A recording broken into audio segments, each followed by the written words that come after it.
You know, there are only one or two of us out here, man. You know, I'm in a gated community. Shoot, they don't hardly have any other blacks out here. You know, now I have to say that some of the responsibility for that attitude probably comes from the way that we've been programmed to actually think about success among us as a people. That individual success makes us successful.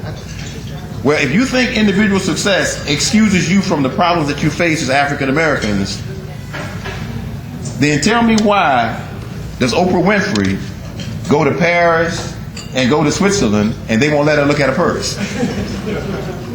You can't be much more successful materially than she. But because the collective success is not there to support her, she's still a victim of what the overall general condition of African Americans are. Now, obviously one of the best examples of collective success and how it pays off is the Nation of Islam under Imam Mohammed and our community under the leadership of Honorable Deen Mohammed. But I just want to basically share with you that there are other examples of collective success in our history. And as a community of leaders, such as we are, we need to know those examples and we need to share those examples with our people because we are responsible for the spirit of our people towards success. I just want to share a few of them with you. Some of them you already know about, I'm sure, and some of them you may not know about.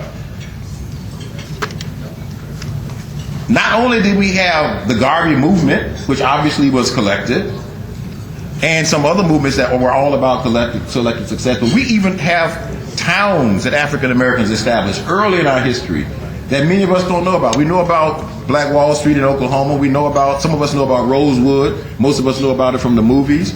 A few of us know about Mound Bayou in Mississippi, which still exists. I just saw a documentary on Mound Bayou the other day, last week in the Black Harvest Film Festival in Chicago. And this was formed by, this town was organized by former slaves who actually originally bought the former plantation of Jefferson Davis and his brother in Mississippi. And they decided that this was much too symbolic, too powerful a symbol, so they took this from them and they gave them some other land. They actually took the land back from them that belonged to Jefferson Davis and his brother, and they gave them some other land and that they had to go out and clear. It was nothing. They didn't give them the plant. They took the plantations away, so they had to come back and produce their own fields and produce their own city and produce their own stores, etc. This is what became Mound Bayou. Now Mound Bayou is struggling right now because forces have come against them. Forces came against them very early. Forces came against Rosewood. Forces came against almost every effort that we've made that is about collective success. And my question is, should we get depressed to move away from collective success because the forces seem to come so hard against us when we have a collective effort that's successful? No, that should convince us that we're on the right path. Nobody's coming against individual success, but there's always movement against collective success. Much stronger movement against collective success than against individual success. Now, I'm getting pretty close to the end here.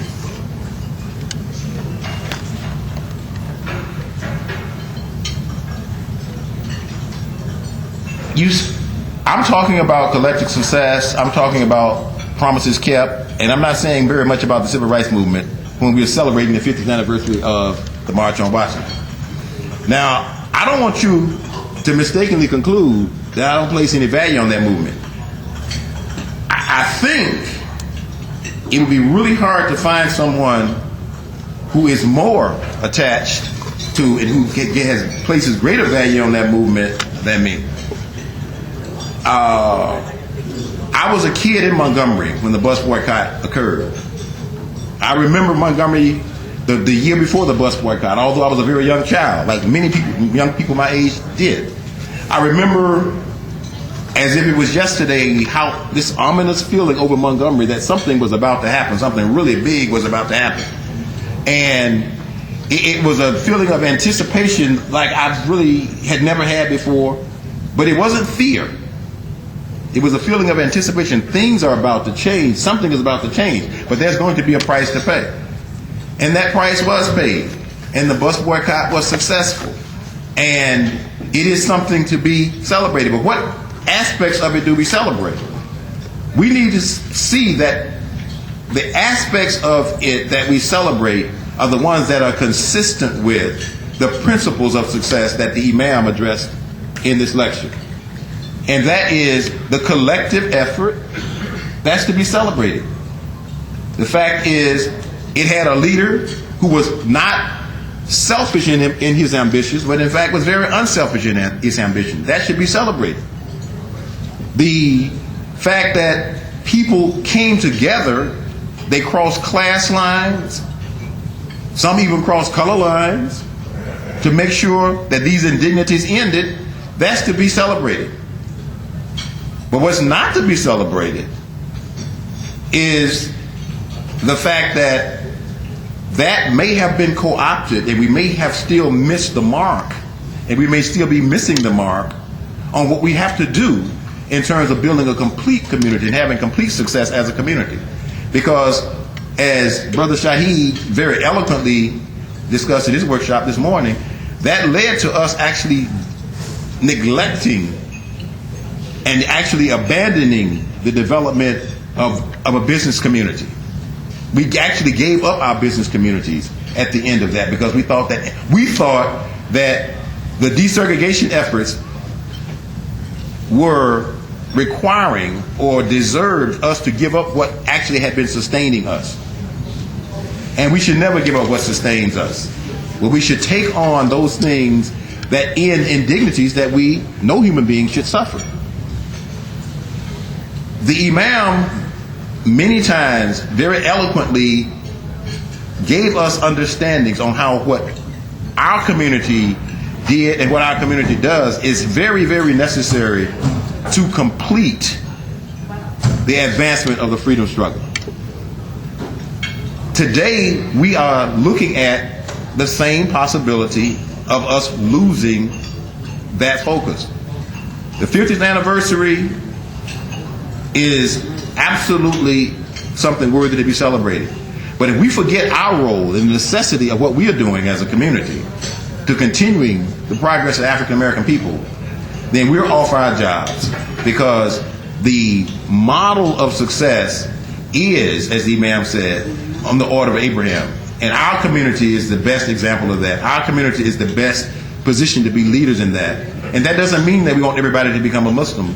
It means that we want everybody to benefit from the principles that we represent and the principles that our religion gives to people for their own freedom.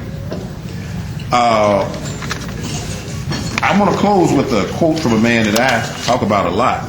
And the main reason I'm giving you this quote is because I want you to see that success, real success that we celebrate, we usually celebrate it without knowing the collective principles that were behind that success. And the person I really want to quote is George Washington Carver. This was a speech, the beginning of a speech he was giving when he was organizing some black farmers in Alabama. I don't remember the date, but it was, 1908. And what he said to them was, I would have you to know that we belong to a very powerful race. Or in other words, we can become very powerful if only we would organize. There's not a single object in all the realm of animate nature that is not organized. Indeed, the work of creation was a work of organization. We are told that in the beginning all was void and darkness covered all things, and that our Creator and Father began his work by setting all things in order or organizing them. And as he's proceeded with his work, it was with deliberation and by well-ordered degree. Not one of all the millions of things he made was left until it was pronounced very good. Organization, unity, and the right purpose, which is community development, is something that we can never, ever let slip away from us in terms of giving attention to it. We cannot let our leadership role in that slip away from us, because if we do, we're letting down not just our own community,